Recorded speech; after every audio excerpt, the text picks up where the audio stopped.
Just from the scripture's point of view, it says that God sits in the heavens and laughs. Joel Osteen spent 25 years building Lakewood into America's largest church. Then, in one horrific afternoon, everything changed. A woman with a history of mental illness brought a gun into the church and started shooting. But that wasn't Osteen's only crisis. From a $4.4 million COVID loan controversy to accusations of exploiting his ministry for profit, this is the story of how America's most famous pastor faced his darkest days. Joel Osteen was born on March 5, 1963, in Houston, Texas. He was the fifth of 6 children in his family. At the time of his birth, his father, John Osteen, had gone through a huge change in his faith. In 1958, John experienced something he called the baptism of the Holy Spirit. It completely shifted how he saw religion. He left the Southern Baptist Church and started something new. On Mother's Day in 1959, John founded Lakewood Church. The church was small at first, with only 90 people meeting in an old feed store. Joel grew up watching his parents build the church with hard work and determination. By the late 1970s, the church had grown to over 5,000 people, making it one of the largest in Houston. As a child, Joel was very different from his father. John was bold and full of energy, preaching with passion, while Joel was shy and liked to stay out of the spotlight. He wasn't the kind of person you'd expect to lead a big church. When he turned 17, Joel didn't follow the usual path of becoming a preacher. Instead, he went to Oral Roberts University in Oklahoma to study radio and television. But after just 1 year, he dropped out and went back home. He wanted to help his father grow Lakewood's television ministry. That decision would shape his future in ways no one could have predicted. For 17 years, Joel stayed behind the scenes. He helped his father grow the church's TV broadcasts and made sure everything ran smoothly. But he had no desire to preach. Joel was shy and felt nervous speaking in front of people. Plus, he thought his father was so good at preaching that he could never match him. Even when John encouraged him to try, Joel always said no. He was happy staying in his comfort zone, working behind the camera. Everything changed in January 1999. John was in the hospital and couldn't deliver the weekly sermon. Joel finally agreed to preach for the first time. He was nervous but felt like he had to do it. Just 6 days later, John passed away unexpectedly. At 35, Joel suddenly found himself in charge of Lakewood Church.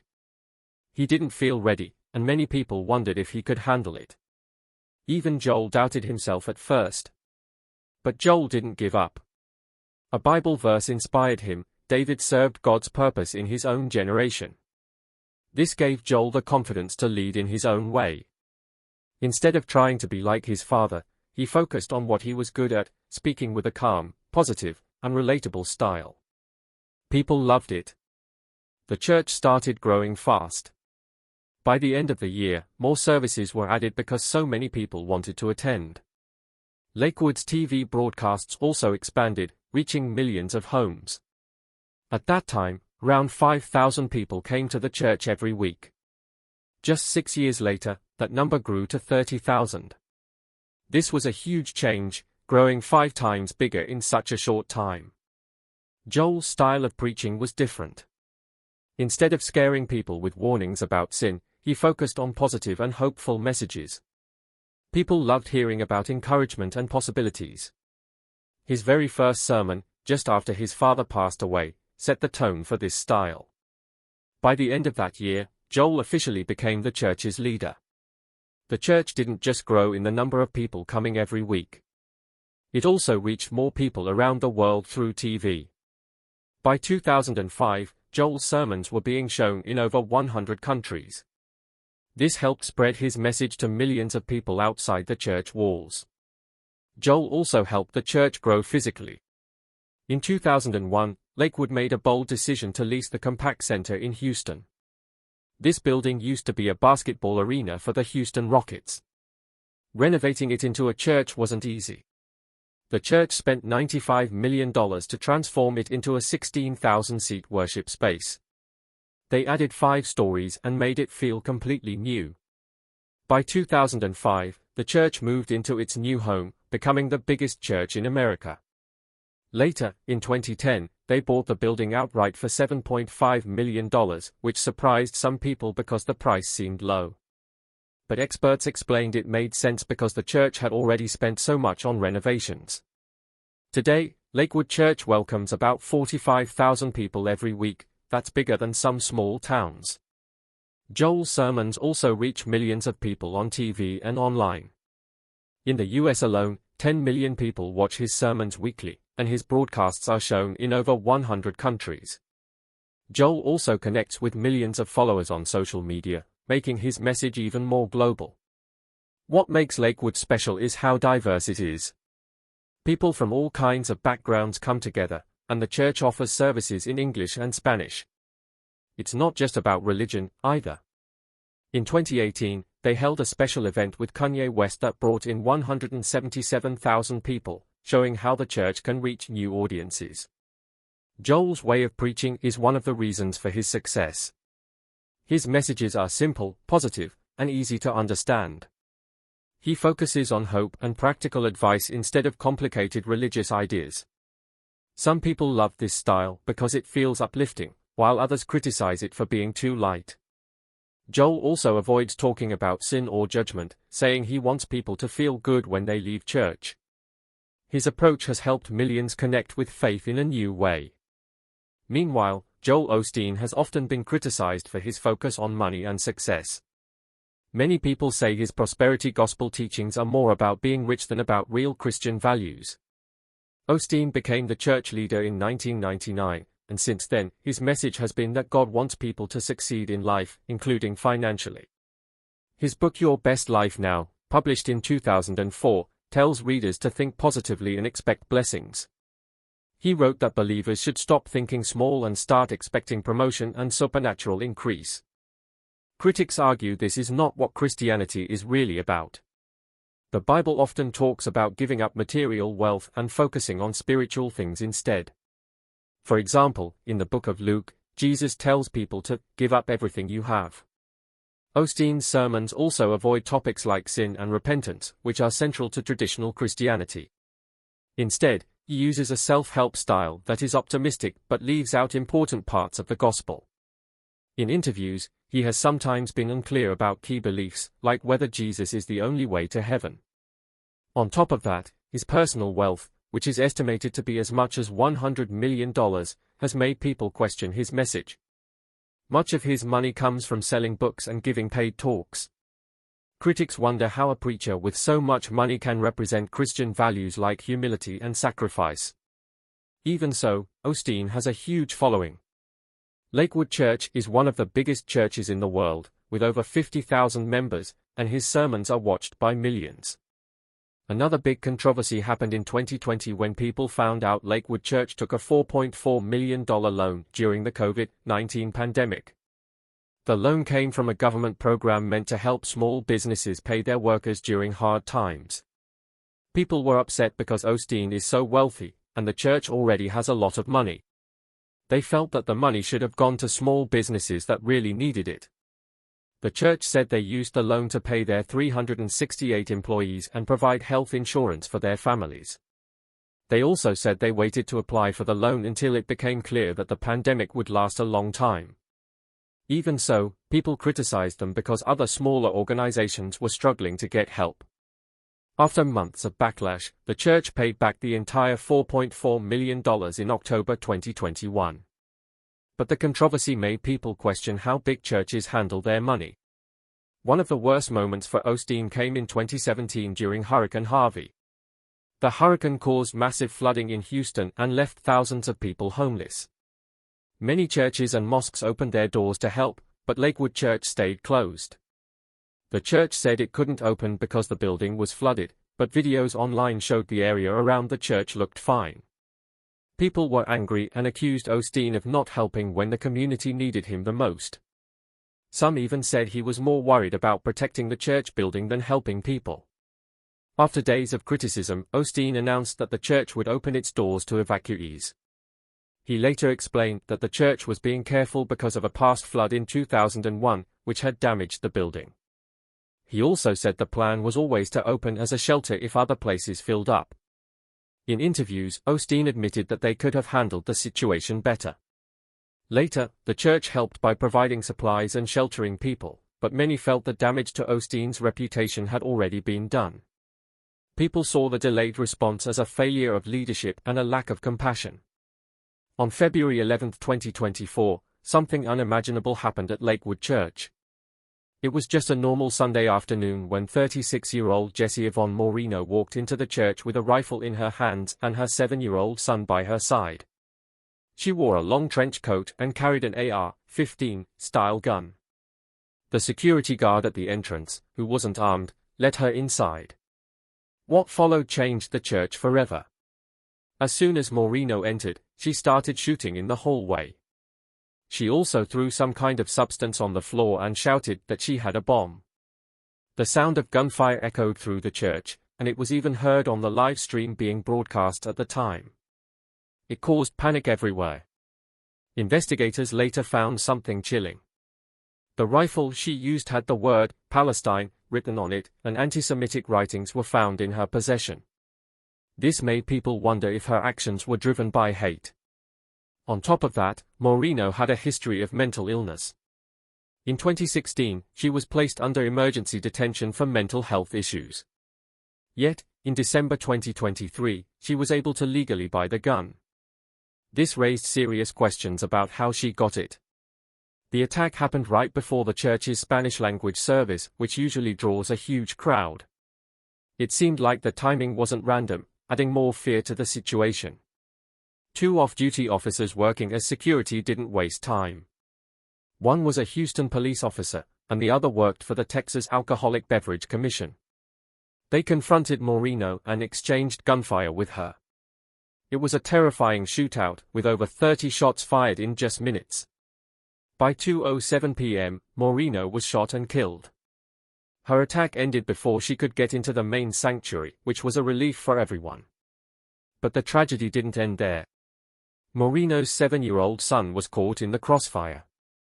He was shot in the head and rushed to the hospital in critical condition. It's still unclear whether his mother accidentally shot him or if it happened during the gunfight. This heartbreaking detail made the situation even harder to process. People were left asking how this could happen, especially when there were warnings about Moreno in the past. Her ex-mother-in-law had tried to get custody of the boy in 2022, saying Moreno had schizophrenia and could be violent. She also said there should have been laws to stop Moreno from buying a gun. After the shooting, Pastor Joel Osteen spoke to his church, trying to comfort everyone. He admitted that what happened was hard to understand. "We don't know why these things happen," he said, "but we know God is in control." His message was about staying strong and keeping faith. During the next Sunday service, he told everyone, "Fear will not win. Faith will win." He thanked the security team and the officers for stopping the shooter before she could do more harm. He also asked people to pray not only for the victims but for Moreno and her family. His words showed compassion even for someone who had caused so much pain. This shooting changed how people see churches. Before, churches were places people thought were peaceful and safe. Now, many feel anxious about going. A survey showed that 37% of regular churchgoers feel nervous about attending services after what happened. It's not just about feeling safe, it's also about how this fear is breaking the sense of community that churches are supposed to build. The people of Houston showed incredible support after the shooting. Within hours, over 2,000 people gathered outside Lakewood Church for a vigil. They lit candles, sang hymns, and prayed together. People from all faiths came to show love and unity. Local businesses also helped. Over 50 restaurants gave free meals to the church staff and volunteers. Mental health organizations offered free counseling to anyone affected by the tragedy. Blood donations went up by 300% in just 3 days, with many donors saying the shooting motivated them to help. Something unexpected also happened after the shooting. Church attendance in Houston went up. Many churches reported 20 to 30% more people coming to services. It seems that in hard times, people turn to faith and community for comfort and strength. The shooting also started a big debate about guns and safety in churches. The shooter legally bought her weapon even though she had mental health problems. Some people say this shows the need for stricter rules, like better background checks and mental health screenings. Others argue that having armed security at Lakewood proves that good guy with a gun idea works and that stricter laws wouldn't stop these kinds of attacks. Meanwhile, Joel Osteen and his ministry have faced many challenges and criticisms over the years, especially related to legal and financial matters. One of the most notable incidents happened in 2011 when musicians Richard Copo and John Emanuel sued Osteen, his wife Victoria, and Lakewood Church. They claimed the church had illegally used their song, "Signaling Through the Flames," in advertisements for Osteen's DVD Supernatural. The musicians said Lakewood Church had a license to use the song for a year, but after it expired in February 2011, the church kept using it without permission. The musicians demanded $3 million in damages, leading to a legal battle. Lakewood Church's spokesman, Don Iloff, dismissed the lawsuit as unreasonable, saying the song was just 1 minute of background music. This response sparked more controversy, with the plaintiff's lawyer insisting that copyright laws apply to everyone, even churches. The case went on for months, drawing media attention and raising questions about how churches use copyrighted materials. In February 2012, a judge ruled in favor of Lakewood Church, stating the license agreement didn't cover the claims made by the musicians. Though Osteen and his church won, the case left a mark on their reputation and highlighted the complex issues megachurches face when dealing with intellectual property. Lakewood Church's finances have also been a source of scrutiny. The church has an annual budget of $90 million, and a breakdown of its spending raised eyebrows. In one fiscal year, $31.7 million was spent on weekly services, $6.7 million on events like Night of Hope, $25.1 million on the television ministry, and $1.5 million on administrative costs. Meanwhile, only $1.2 million went to missions and outreach. Critics argued this showed a focus on promoting the church rather than helping the community. Events like Night of Hope charged $15 per ticket, adding to concerns about commercialization. Osteen's personal wealth has also been a hot topic. His net worth is estimated at $40 million, and his home in River Oaks, Houston, is worth $10.5 million. The 17,000-square-foot mansion has 6 bedrooms, 6 bathrooms, 3 elevators, and a pool house. Critics question whether such luxury is appropriate for a religious leader. Osteen has explained that he stopped taking a salary from the church in 2005 and that his wealth comes from his best-selling books. Still, some argue that the church's extensive media reach helps sell his books, blurring the lines between his personal profits and church resources. The lack of financial transparency adds to these concerns. Lakewood Church, like other religious organizations, doesn't have to meet the same reporting requirements as charities. This has made it hard for outsiders to verify how funds are used, leading to skepticism about the church's priorities. In 2007, the U.S. Senate Finance Committee investigated several prosperity gospel preachers for possibly abusing their tax-exempt status. Though Osteen wasn't part of the investigation, it brought more attention to the movement. Some of the preachers investigated were accused of using donations for personal luxuries like private jets and lavish homes. The investigation didn't result in charges, but it highlighted the need for more financial accountability among religious organizations. Osteen's lavish lifestyle has often been compared to those of other controversial prosperity gospel figures. Critics say his wealth doesn't align with Christian teachings on humility and helping the poor. Despite this, Osteen remains incredibly popular. His services attract tens of thousands of attendees each week, and millions more watch him on television. He often defends his success by saying God's blessings come in different forms and that he doesn't preach that everyone will become rich. Instead, he emphasizes that people should have faith in how God works. About his home and lifestyle, he argues that it's not against God's will to have money and points to wealthy biblical figures like Abraham and Job.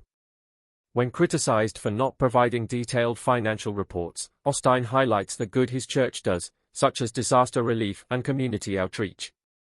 However, the lack of transparency continues to raise doubts and spark debates about the role of money in modern religious institutions. Joel Osteen's life is full of interesting stories, both personal and financial.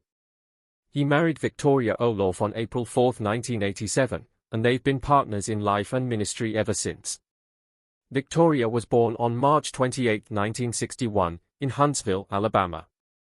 She didn't just stay in the background, she became a co-pastor at Lakewood Church, standing right beside Joel in their work. They have 2 kids, Jonathan, born in 1995, and Alexandra, born in 1998. Both grew up surrounded by their parents' church life and later joined in. They even formed a band together called LY, short for Lakewood Young Adults. The band makes upbeat worship music to connect with young people.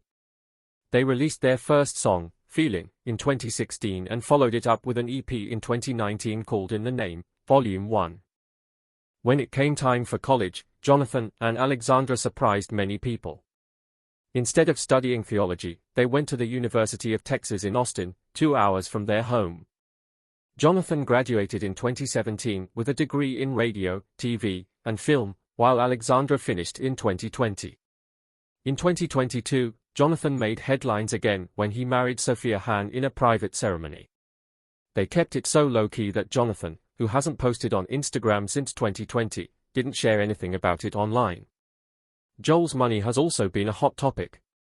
He says he hasn't taken a salary from Lakewood Church since 2005. Instead, he earns his income from his books and other products like calendars and inspirational guides. His books are so popular that he's made millions from them. Lakewood Church itself runs on a huge budget, about $70 million a year. In December 2023, the church paid off a $100 million loan, which amazed some people and made others question how they manage their money.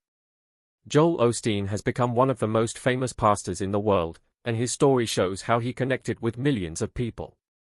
His first book, Your Best Life Now, came out in 2004 and was a huge hit. It sold more than 4 million copies and stayed on bestseller lists for over 2 years. People loved the book because it was simple, positive, and gave hope to anyone who read it. After that, he wrote more books like Become a Better You in 2007 and It's Your Time in 2009, which were also very popular. His books have been translated into over 50 languages so people from countries like China, India, and Brazil could read them too. The money from these books was so much that Joel stopped taking a salary from his church in 2005 and lived only on his book earnings. Joel's sermons aren't just popular in church, they are on TV too. His weekly messages are watched by more than 10 million people in the US. But what really made him famous was being on shows like The Oprah Winfrey Show. In 2007, Oprah introduced him to an even bigger audience, and they worked together on other projects, like a live event at Joel's church in 2012 that millions watched. He also appeared on shows like Good Morning America and Larry King Live, where he talked about faith and everyday issues. Joel even showed up in unexpected places, like Tyler Perry's sitcom in 2016, where he played himself, and on Jimmy Fallon's Late Night Show in 2013, where he joked around and showed his fun side. Social media made Joel even more popular. By 2025, he had over 10 million followers on Facebook, 8.5 million on Twitter, and 5.7 million on Instagram. Every day, he posts short positive messages that people love to share. For example, one Facebook post in 2024 got over 500,000 likes in just one day. During tough times, like in 2023 when the economy was struggling, his message about staying strong was shared over 1 million times and became a trending topic. He also does live sessions on Instagram, answering people's questions and giving them hope. His team even got noticed by Facebook for how good they are at building a strong online community. Even though Joel is so famous, he still works hard as a pastor. His church, Lakewood, has over 50,000 people attending every week, and Joel gives 2 sermons every Sunday. He arrives early to prepare and meet people, showing how much he cares. His wife, Victoria, helps him as a co-pastor, and other pastors at the church manage the daily work. Joel also started big events called America's Night of Hope, where he speaks to thousands in stadiums around the country. In 2023, one of these events in Dallas had 880,000 people. Joel has faced challenges too. During Hurricane Harvey in 2017, He was criticized for not opening his church as a shelter right away. But he quickly responded, housing hundreds of people and helping thousands more with supplies. This showed how he uses his fame to make a real difference when it's needed most. Joel Osteen's life is about spreading hope. Whether through his books, TV, social media, or in-person sermons, his positive message has touched millions and continues to inspire people around the world.